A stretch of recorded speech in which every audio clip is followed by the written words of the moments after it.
What's going on, guys? Seventh review today coming at you.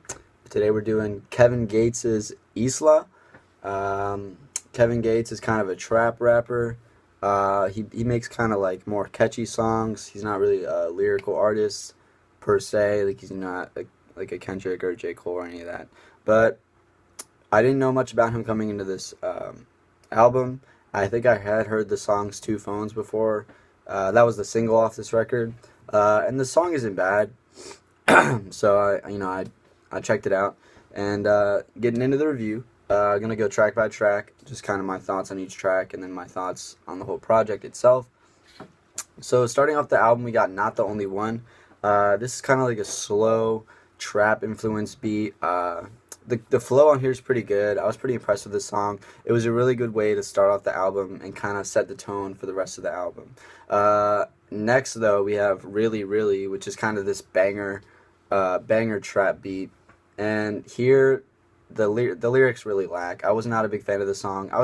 I wasn't like, this wasn't my least favorite song in here, but it definitely was not the best or one of the best. Pretty indifferent to this song. Just didn't do much for me.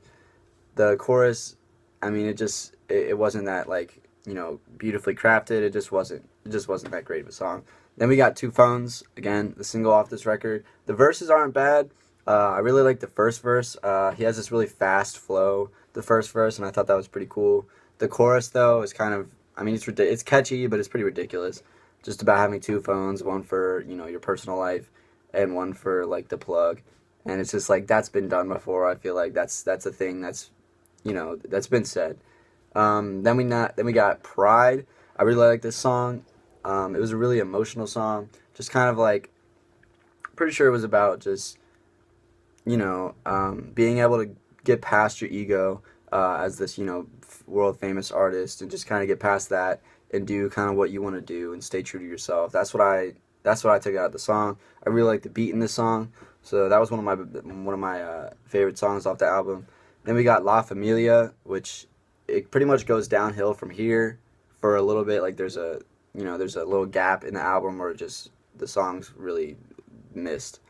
La Familia was, I mean, it was just really stupid. The chorus was really dumb. Didn't do anything for me at all. Then we got Time for That, which is another stupid chorus. It's the second of three really dumb choruses in a row. It was just basic. I mean, the vocal was okay, but it just wasn't that good of a song. The instrumental's really weak. Basically, the chorus is like, I took off my watch, so I didn't have time for that. And it's like, come on, man. Then we got Thought I Heard, and that was about, like, this is a dumb chorus again. It's just kind of like, I thought I heard someone was a breadwinner. And it's just like, I didn't get what he was trying to say. All in the song was not my favorite. Those three particularly were really bad. Actually, no, the next one is probably my least favorite song off the album. It's called Hard For.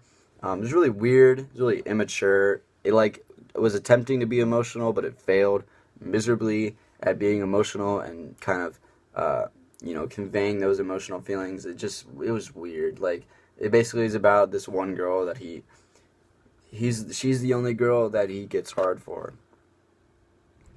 Really? Really, really? So that song did not do anything for me. The vocal was fine, but the vocal feature was fine, but this is stupid. Then the album picks up. It gets a lot better at the end of the album. I really like the end of the album better than I like the first half. We got One Thing Ask for More was the next one. This wasn't bad. The flow was pretty enjoyable. I did like this song pretty well. Thought that was one of the better songs off the album. Then we have One Thing, which was not a good song. This is just like one of the last bad songs off the record. It was like this kind of weird mix of like braggadocious rap and then like sensual rap at the same time. Like he basically is just like bragging about himself, and then the chorus and like some lines in the verses like are just about like, you're the one thing that I need right now, and it was just like pretty ridiculous. Then we have The Truth. This is a banger. The flow is great. Lyrics are great. The instrumental is great. That was one of my favorite songs off the album. Then we have No One. It's Kno and then one. This one was kind of weird. I don't really understand where he was trying to go with that. He basically is talking about like, I don't know, like, I'm a dog and she know, I don't know. It was really weird. That was one of my that I mean the melody was really good. Like I really enjoyed the melody, but I'm kind of indifferent to the song just because the lyrics lacked. But the melody was pretty good. Next we got "Told Me," which is a soft banger. It's a really good song. I didn't have too much to say about it. It was just kind of like, okay, this is good. Then we got "Ain't Too Hard," which is a really emotional song about countering gangster stereotypes. It's basically like I'm not too hard, like I'm not too much of a I'm not like too manly and I'm not too manly to the point where I can't show my emotions. I have that soft side too. Just because I'm a gangster doesn't mean that I can't, express how I feel and stuff. And I thought that was really cool. That was definitely one of my favorite. That was probably my favorite song off the album. Then we got "I Love It." The bars were pretty good. The chorus was eh. So because of that, I was just kind of indifferent to it. It definitely had its good qualities, but it definitely had its off qualities to me. Then we have "Jam." This is a really R&B centered song.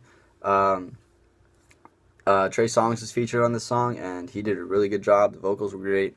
That was a really good song off the album. That's the second to last one. And then the last one, we got "Excuse Me," which was a really bad way to end the album. Like we had this long, really good stretch of the second half of the album, and the chorus was annoying. The beat was really weak. There was just kind of like school bell, like when a class ends, the bell plays, and it was like that was sampled in the instrumental, and I hated it. It did not fit well with the song or the rest of the beat at all. So I was not a fan of "Excuse Me," the track, and that was the last one. And oftentimes, I would rather the ending song be one of the better ones, just because it leaves you on a good note. That leaves you off the album on a good note, and I feel like he failed to do that. Although I did like that at the beginning, he's kind of appealing to this, like, what he knows will be hits, like songs like "Two Phones" and "Really, Really." And then later in the album, it gets more emotional, it gets more kind of him doing what he wants to do. Although there is a Trey Songz feature, I don't feel like he meant for this song particularly to be a hit. So I really do like that the second half of the album is more kind of like, I feel like it's true to him, while the first half of the album is kind of like appealing to, the masses. And so I really like that. He's definitely got a good mix of pop appeal and realness, I guess.